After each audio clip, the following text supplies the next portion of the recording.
How's it going, everybody? I am Donut. No, it was Howdy Ho is the intro for South Park. Oh, man. We messed it up. No, we did. Still It's going. good. Still going. Yeah. Yeah, this is my fiance. They're right.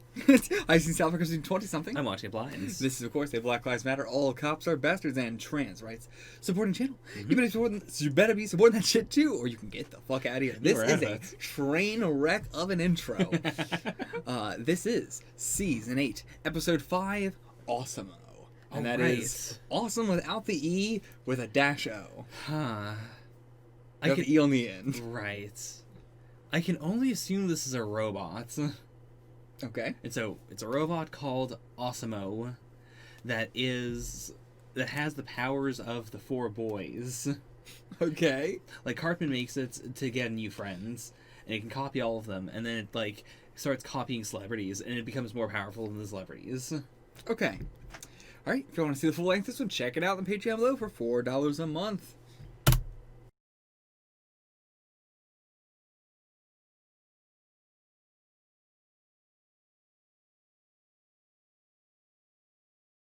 What would you rate this episode? I'm gonna give it a 10. Yeah, I think I'll give it a 9. Okay. I've given so many episodes 10s. Sure. I'm trying to go a little bit low on them, so I'm going 9. Yeah. Whereas I haven't been giving as many 10s as of late. Like I gave Good Times with Weapons a 10. Right. That is, I think is better than this. I'll give it a 9. Whereas like I do think in general I really like things that are written very tightly. Yeah. And this is such a tight episode. Oh, absolutely. The only thing, like, the robot is sentient, that went on a little bit too long. Like, that was, we just kind of said the same joke, 3 times, but that was the only part of the episode that I felt wasn't, like, extremely tight. Yeah, everything else was perfect, and, like, the only thing we lost was, a little bit of, like, transition, but we don't really need that. No, we didn't need that at all. Yeah. Yeah, I think the pace of this episode was so close to being perfect. Right, and I would say it's perfect. Yeah. But yeah, so do you want to just talk about the whole episode overall, the idea of the episode? And it's like it's another one where it's just all A plot. We follow the A plot from start to finish with no diversion. Like, if there's any B plot at all, it would be like, I guess, like point of view, Butters or Eric. Okay, Eric. Yeah. But yeah, it is they've been playing a lot with episodes that are just like, let's follow a Cartman plot. Yeah. And this, I think, is the ultimate form of that, in that it is all Cartman plots, all from almost his perspective.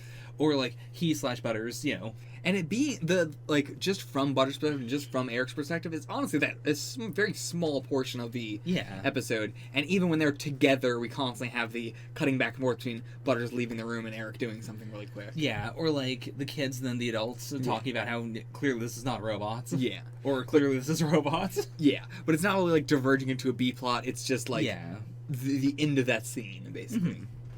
It's a really cool evolution of the storytelling. Yeah.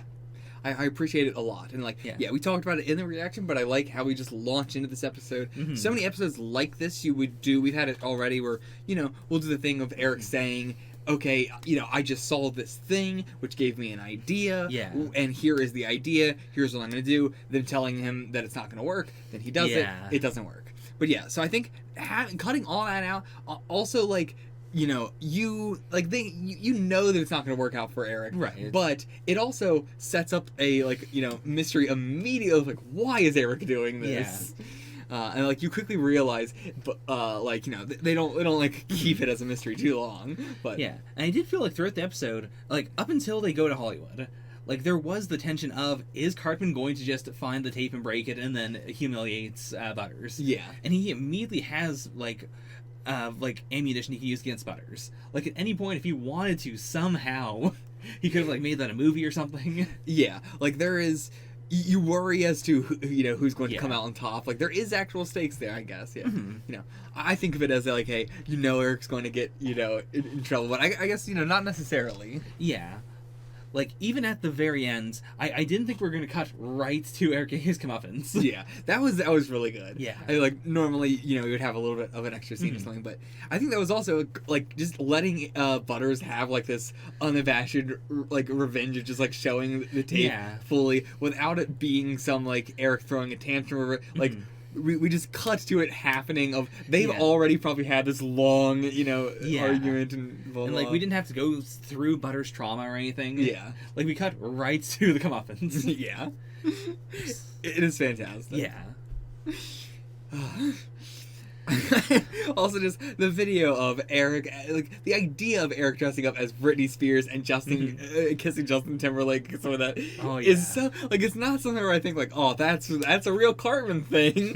Like it's so absurdist, but it is. It Cartman has done so much weird shit of just like emulating other people that it feels believable. I mean, then also like the tea parties in his backyard are already established. Yeah, so like there's stuff that makes it feel believable without making it be a very oh, that's a classic Cartman thing. Yeah. Like, if it was just like the, oh, I'm going to tell everybody you have tea parties, it's like, a lot of people already know about it. Like, yeah, he's very embarrassed about it, right? But a lot of people already know about it, and it's not that, whereas, like, this is so many different layers of weirdness on top of everything. It's a lot of different stuff going on. Yeah. But yeah, I think it's just I love the moments in the episode where Eric is trying. Well, it's really just the one moment where he's trying to like take the helmet off and eat the toothpaste, but like it's really all the moments where you can tell that he is like dying inside. Like, let alone the parts where he's just annoyed by what's happening. The funniest parts are when he is like physically, like when they're like, all right, well, they'll just hard cut to, we've been walking around Hollywood for hours, and it's just like, god damn. And they don't go too hard with like you don't see him like taking off the helmet and vomiting or anything. It is like they let it play out. They let you as the reader or as the viewer understand that yes, this is suffering. Without like showing you. It is the kind of like anything we show, like taking off the helmet at that point was great because it's already he's had to be on the plane this entire time and go through all this stuff, and the day that he was at Butter's house the whole time, so it's already, and they did a great job of making it look awful. He looked terrible. And so then there's the entire rest of the episode where they just leave it up to your imagination as to how much he's suffering inside, because no amount of what they could show could be equal to what he must look like inside that thing. For stuff like this, I think it's also important to have like mini climaxes. Like if they hadn't shown him there in the bathroom, I would be waiting the entire episode to see like, okay, he's gonna look incredibly awful at the end. Whereas like by doing that, you simultaneously get a little bit of like, okay, he's looking bad here, and also maybe this is the end. Like maybe the next act is going to be him out of the suit or something. Like maybe this is the payoff. So when you do get even more suffering, it is a like, okay, I wasn't expecting it to keep on going. I do love how they just like this episode. I feel like they had the one idea and they went, oh, you know what'd be really funny is if we had like the execs believing that it was a machine and doing the movie. Like that thing is so completely like inconsequential to everything else in the plot, but it's also one of the funniest bits in the entire episode. It's so like just cutaway kind of like it is how the military finds out about it and everything like that. Like I do think it works. It helps with the escalation. It does. If they went right to the military, it would feel weird. Oh, exactly. But like it is very like they probably just came up with that on its own as a standalone thing and then worked it in some way, and they're like, oh, then we could do the military and this other stuff.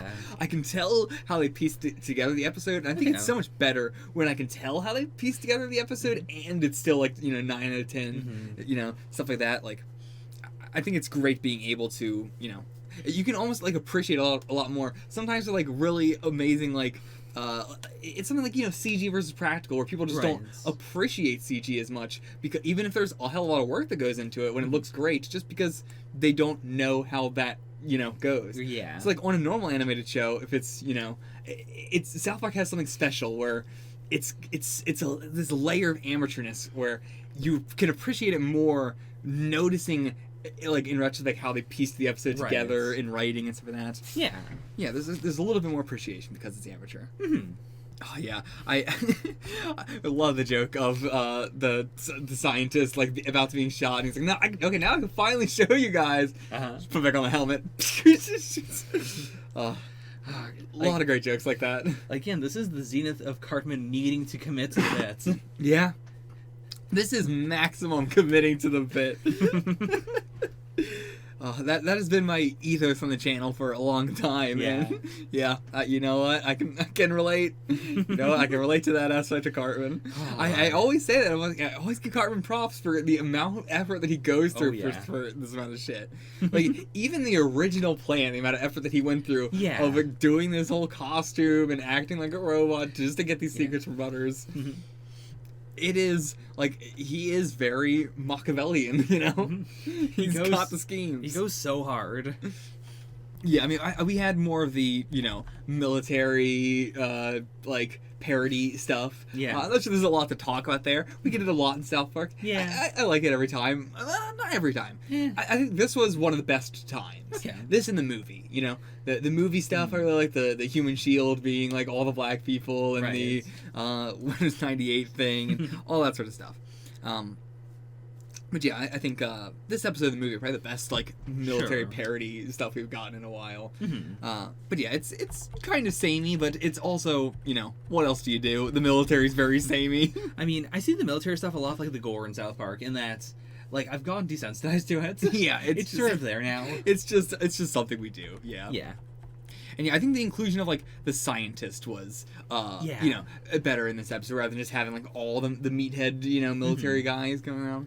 Yeah. Like, they were focusing more on the AI stuff and the, like, the hacker terminology sort of thing. Yeah. Rather than, like, the military, you know, meathead parody stuff we get a lot. Yeah, they're pulling a lot from the classic, you know, A Boy and His Whatever movies. Yeah. The, you know, Boy and His Alien, Boy and His Robots. Yeah. Yeah, you know, I'm actually surprised that we did not do, like, any bicycle thing. Especially when Butters is right next to bicycles when Cartman gets taken and everything. But we don't do any, like, bicycle scene where they're chasing after the van or anything. I actually appreciate that. Like, you know, South Park has that problem sometimes where they just do the parody too much. Like, to where, you know, it's less parody, more just doing the thing. Yeah. This one was barely, you know, E.T. barely A Boy in His, you know, whatever genre thing. Like, it was a parody of it rather than... Yeah, it didn't pull from any one thing too much. Yeah. So, I mean, it was good seeing, like, the movie execs again. Like, they're not really characters that I think about at all as being characters, but I mean, they are. You know, they pop back up. It's always the same guys. Do Disney execs have, like, lunch meetings at Disneyland? Almost certainly. Probably. Almost certainly. I know Disney World definitely has a lot of cafes that are, like, just for rich people only. Like, you know, you have to, you know, get a long in advance reservation and pay a hell of a lot for it. And it's really weird because it's Disney World. Like, it's like you, even if you're paying, you have to pay for a reservation months in advance and then also pay to go to Disney World. Right. So on top of that, it's always so weird to me. It's like, shouldn't these places be very just pop in if you're already in Disney World? But it's like, no, we want to have high class establishments that most of the time it is only for like timeshare sort of stuff, blah blah blah. There's been a lot of times where my grandmother has like gone down to Disney World and was like, we'll meet you at this place in Disney World because we know you're down here for Disney World anyway, so we'll take up your time at the park. So we'll just be like, okay, you know, your grandfather's gonna take you guys to go over here while I do this stuff. And yeah, once I got older, hearing about like the inside of there, it's like it's all just business meetings. It's all just, it's like, yeah, Disney people do, you know, do that at least. Okay. Because it weirded me out, like, with the pitch Butters gave it of, like, it'd be really cool to go over there because people, you know, they're working on movies. And working on movies is probably not the right, you know. And you know what I love? I love doing a business meeting with someone else when millions of kids are next to me going like, hey, mister, what movie are you making? No, it's more like the execs of the park don't want to eat with everybody else. So it's like well, this is a restaurant that we can eat at, but also like the cast members can't eat at, right? Because they can't afford it. So, Butters bunny, so cute. His bunny pajamas are so adorable. Oh man. And just the dynamic of just Butters and Eric is so good. Like, they really realized what they had with the Meteor episode with Cat Bonita. And yeah, they really executed it to its perfect, you know, execution here. Because also, it is Butters not being malicious at all, but destroying Eric, because what he is doing is completely fine for a robot. Yeah. Like, it is the perfect medium of, like, constant Cartman suffering without any malice whatsoever from Butters. Yeah. Like, I don't know if we can do this again in a different episode. Yeah, it's so perfect for this. Like, you really can't imagine another circumstance that would allow the stars to align like this. Yeah. It's absolutely incredible. And yeah, it fits with, like, you know, Cartman has been ramping up in, like, maliciously attacking Butters, not, like, because of anything, but, like, going out of his way to mess with him. Yeah. Well, I mean, I guess not so much with the Castaneda thing, but, like, still, you know, it's ramping up a lot more, so it makes sense why Butters would be, you know, trying to, you know, get revenge on him. Yeah. So, Awesom-O has one of the shortest production cycles in the entire show's history. Really? The entire episode was made in 3 days. Written and made in 3 days. Damn. They were attending a wedding in Hawaii when they, you know, made the entire episode. So they thought this episode was very bad. Okay. So they like aired, like, this episode started originally with a cold open that said, "We will not be showing you the rerun that you want to watch because of the tragic events in Hawaii." Ah. But yeah, they took that out because then it was like, well, this is not a bad episode. This is a really good episode. I'm surprised considering, like, how much of the park we see. Like, there's so many, like, non-reused assets. Yeah. Yeah, it is a really good episode. Like, you know, I would not have guessed this is an episode that they rushed out, you know? Like, a lot of the other ones are kind of like, even when it is, like, you know, 10 out of 10 episode, it's you know, not noticeable in lack of quality, but noticeable in other ways. By the way, do you know what, you know, Awesom-O, the name, is, like, parodying? I'm assuming Amazo? Awesom-O. Awesom-O, yeah. Awesom-O, the Honda robot. I was thinking of a different one, honestly. What were you thinking of? I was thinking of Amazo, the DC robot that has the power to copy any other character's abilities. Okay. That was the basis of my guess from the very start of the episode. Okay, gotcha. Okay, never mind. Okay. So Wikipedia was really weird in how they phrased that. So it wasn't, the cold open was not about a rerun. They said, Wikipedia phrased it as, "We will not be showing you an old episode." Okay. Which, I don't know why they phrased it as that. Because what it really was, this episode was originally titled, "The Return of Lemmiwinks." What? Yep. But, and it was planned to be an Easter special. It was advertised and hyped extremely heavily, actually. Okay. Specifically between last episode and this episode, it was advertised extremely heavily. Okay. But they did not have a story for it at all. It was a extremely bad episode once again, like Death Camp of Tolerance, I assume. Everybody in the studio went, "This is not a funny episode." And they went, "You know what? Let's come up with something else." And they made Awesom-O in 3 days, and it's one of the most iconic episodes in the series. Yeah. That is a much better Yeah, story. the actual cold open said, what the fuck is wrong with Wikipedia? The actual cold opening said, "Due to this week's tragic events in Hawaii, the Lemmiwinks episode of South Park will not be shown tonight. Instead, we will present the all-new and slightly better episode, Awesom-O." Oh, boy. Yeah, that's actually a joke. Yeah. That's what Wikipedia's... That's so bad. Like, usually, compared to, like, the South Park wiki, you know, and Wikipedia's trivia, usually Wikipedia's trivia is better, but this episode, goddamn, they have, like, nothing, and the South Park wiki has a lot. So, after this episode aired, if you went to, like, the South Park Studios website, they did, like, tell people, like, "Don't worry, we're still working on the Lemmiwinks episode. It's gonna come out. It just needs more time. We're remastering it. We're making it better." I will tell you, it never comes out. They never release it. It's not an episode. Also, this episode's production number was 802, which does mean that even though they were hyping the Lemmiwinks episode between last episode and this one, they had planned it as being the second one. Right. And they just spent that long not being able to come up with any ideas for it, and then in 3 days came up with this. So, what spawned the entire idea for this episode was Cartman saying "lame" in a robot voice.